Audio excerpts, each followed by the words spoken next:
8.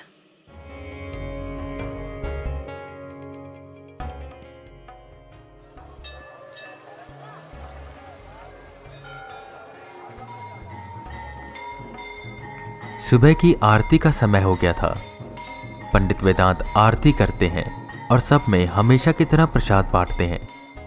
वो बाहर निकले और जानवरों को प्रसाद खिलाने लगे कि तभी उन्हें उनके मंदिर के सामने एक शख्स दिखाई दिया। दुनिया की भीड़ में अपनी अलग सी पहचान रखने वाला एक शख्स जो शायद इस दुनिया का था ही नहीं। पंडित वेदांत उसके पास गए। तुम कौन हो और यहां पर क्या कर रहे हो? पंडित वेदांत ने पूछा, जिस पर वो धीरे से अपना हाथ वेदांत के गले की ओर बढ़ाता है। वेदांत थोड़ा सा डर गए और 2 कदम पीछे हुए कि शख्स ने वेदांत के गले में लटके उस पिशाचराज के चिन्ह को पकड़ा और कहा, डरो मत, मैं बस देख रहा था कि जिस आदमी से मुझे मिलना है क्या वो तुम ही हो? वेदांत थोड़ा सा हैरान हुए। जिस आदमी से मिलना है मतलब? वो शख्स गंगा तट के किनारे की ओर जाने लगा। पीछे पीछे वेदांत भी जाते हैं। वो शख्स गंगा तट पर रुका और बोला, मैं एक पिशाच हूं और मुझे पिशाच राज ने भेजा है तुम्हें बहुत सी चीजें बताने के लिए। वेदांत गंभीर हुए और उस पिशाच की बात को ध्यान से सुनने लगे। यह समय बहुत भारी चल रहा है। 2 दुनिया यानी इंसानी दुनिया और उस अंधेरे की दुनिया के द्वार बार बार खुल रहे हैं और बंद हो रहे हैं। हमें डर है कि शायद उस इंसान जिसने वो तलस्वी पत्थर चुराया है उसके हाथ दूसरे अंश भी लगने वाले हैं और वो कुछ बड़ा करने वाला है। उसके पास अब और भी सिद्धियां आ चुकी हैं जिनमें से एक से तुम मिल चुके हो, यानी उस कर्ण पिशाचनी से जिसे उस इंसान ने सिद्ध किया है। वेदांत थोड़ा आगे की ओर आए। आखिर ये कर्ण पिशाचनी है कौन और उसने इसे सिद्ध कैसे किया? पिशाच थोड़ी देर के ठहराव के बाद बोलता है, वैसे तो मुझे तुम्हें सब बताना नहीं चाहिए, पर अब तुम सब कुछ धीरे धीरे जान रहे हो तो मैं तुम्हें बता देता हूं। कर्ण पिशाचनी ये एक दैविक ताकत है, पर पूर्ण रूप से ये दैविक नहीं है। कर्ण पिशाचनी बहुत ही ताकतवर होती है। वो किसी के भी मन की बात जान लेती है और भविष्य और वर्तमान भी देख सकती है। जैसा मुझे पिशाचराज ने बताया कि उस कर्ण पिशाचनी ने तुम्हें आगाह किया था कि उस जिन से तुम मत लड़ना वरना तुम्हारी जान चली जाएगी।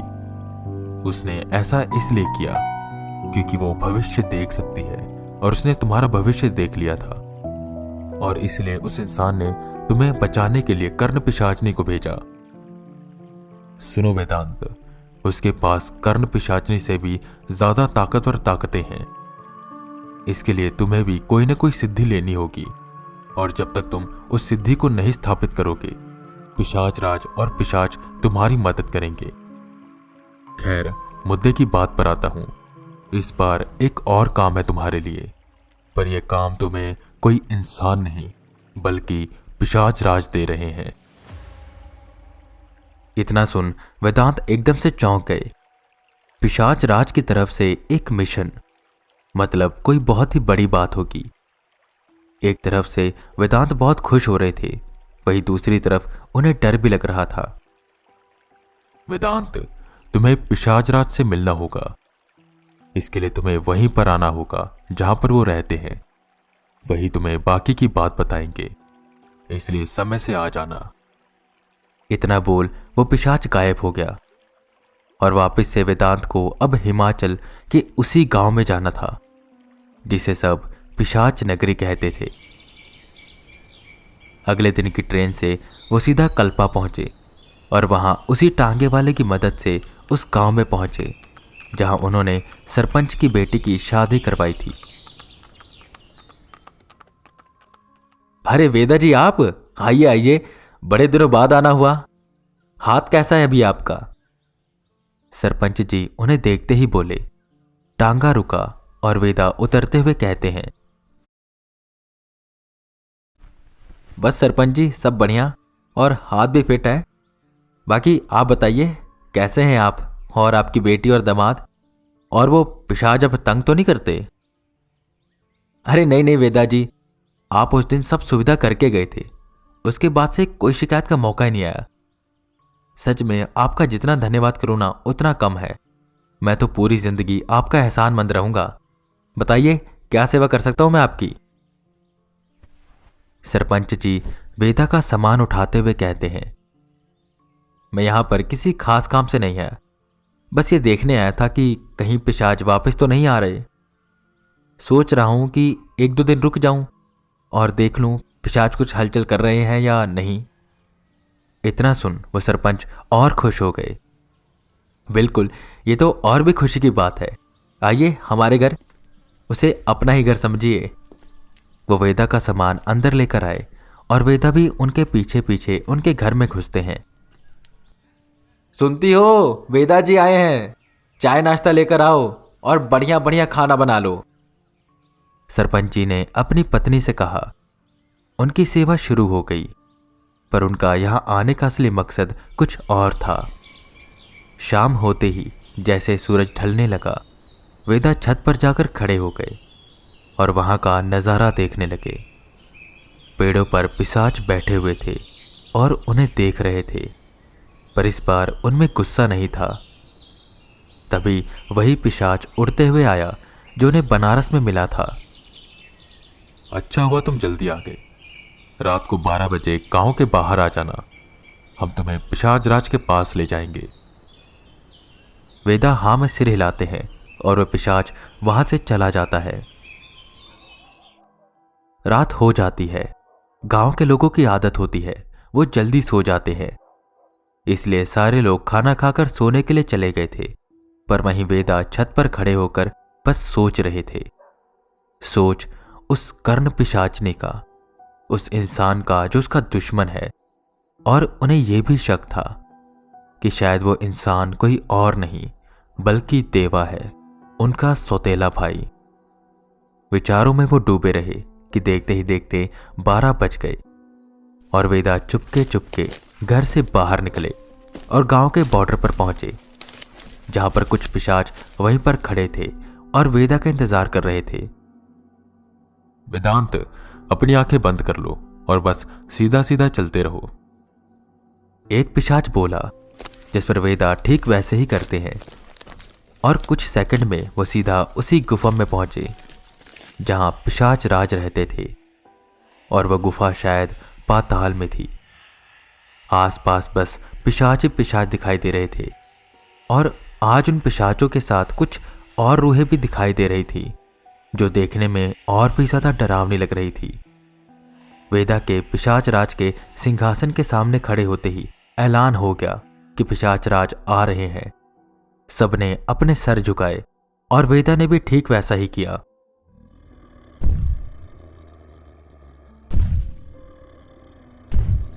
पिशाच राज आए और अपने सिंहासन पर बैठे, खून से सने हाथ, दांतों में मांस के टुकड़े और आंखों में गुस्सा। आओ वेदांत, मैं तुम्हारा इंतजार कर रहा था। मैं जानता हूं मैंने तुम्हें अचानक बुलाया, पर क्या करूं, बात ही बहुत गंभीर है। शैतानी दुनिया का दरवाजा बार बार खुल रहा है और हमें शक है कि वहां पर कोई ना कोई गतिविधियां हो रही हैं जो कि ठीक नहीं है। और मैं चाहता हूं कि तुम वहां पर जाओ और देखो वहां पर क्या हो रहा है, और जहां तक कोशिश करो कि वो सब ठीक हो जाए। और इस बार तुम अकेले नहीं जाओगे, मैं तुम्हारे साथ कुछ शक्तियां भेजूंगा कि तुम्हारे साथ रहेंगी, और अगर तुम पर कोई बाधा या खतरा आएगी तो ये उसका सामना करेंगी। बाकी जहां तक मैं जानता हूं तुम ये सब कर लोगे। मैं आशा करता हूं कि तुम्हें कोई संकोच नहीं होगा। वेदा ने अपना सर ऊपर किया और कहा, नहीं पिशाचराज, मुझे कोई भी संकोच नहीं है। बस मैं इतना जानना चाहूंगा कि जो ये सब कर रहा है, क्या ये वही इंसान है जिसने वो तिलस्मी पत्थर चुराया है और जिसने मुझे उस जिन से बचाया था? इतना सुन पिशाचराज थोड़ी देर सोचते हैं और कहते हैं, हाँ वेदांत, ये वही है। मैं नहीं जानता कि वो ये सब क्यों कर रहा है और इससे उसे क्या हासिल होगा। और अगर ये सब ऐसे ही होता रहा तो हमारी दुनिया और दूसरी दुनिया का संतुलन खो जाएगा। ये बहुत ही बड़ी जिम्मेदारी का काम है और इसे तुम्हें पूरा करना है। वेदा हाँ में जवाब देते हैं।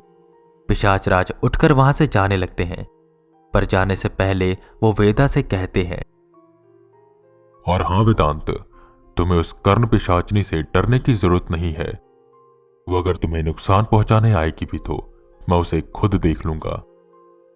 और मैंने तुम्हारे शहर के आसपास एक ऐसा घेरा बना दिया है जिससे उस इंसान की सिद्धियां, ताकतें या आत्माएं तुम्हारे शहर नहीं आ पाएंगी और ना ही उन्हें यह पता लगेगा कि तुम कहां पर रहते हो। यह सब मैंने इसलिए किया ताकि तुम अपने इस काम और उस काम की गोपनीयता बनाए रखो। वेदा पिशाचराज का धन्यवाद करते हैं।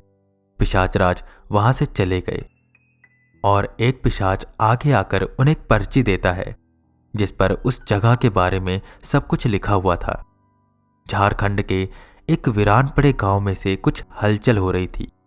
वेदा उस पर्ची को लेकर बाहर निकलते हैं और सीधा सरपंच जी के घर पहुंचते हैं।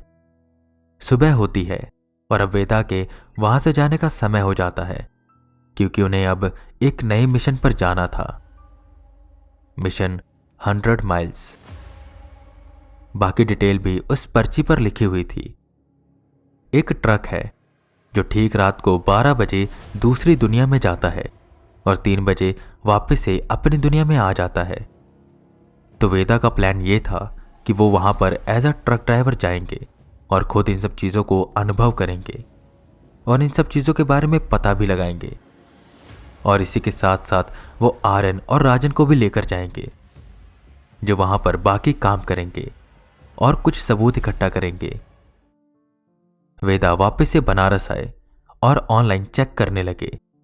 झारखंड के एक गांव में बहुत ही पुरानी फैक्ट्री थी जो सालों पहले ही बंद हो चुकी थी, पर अब किसी पुष्पेंद्र नाथ ने उस जमीन को खरीद लिया था और वहां पर एक ट्रांसपोर्ट कंपनी बना दी थी, AVR ट्रांसपोर्ट्स। और वहां पर कुछ पोस्ट खाली थी। ट्रक ड्राइवर की, टेक्निकल टीम में भी एक पोस्ट खाली थी और 2 हेल्पर की।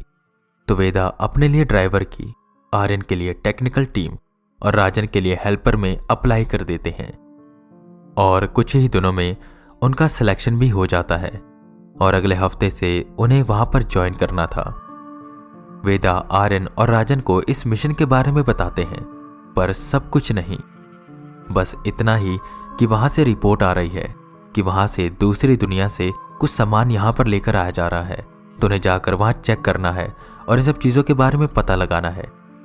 इस बार वेदा ने उन दोनों की सुरक्षा का पूरा बंदोबस्त कर रखा था और वो निकल पड़ते हैं अपने नए मिशन के लिए। एक ऐसा मिशन जो उन्हें खुद पिशाच राज ने दिया था, मिशन 100 माइल्स।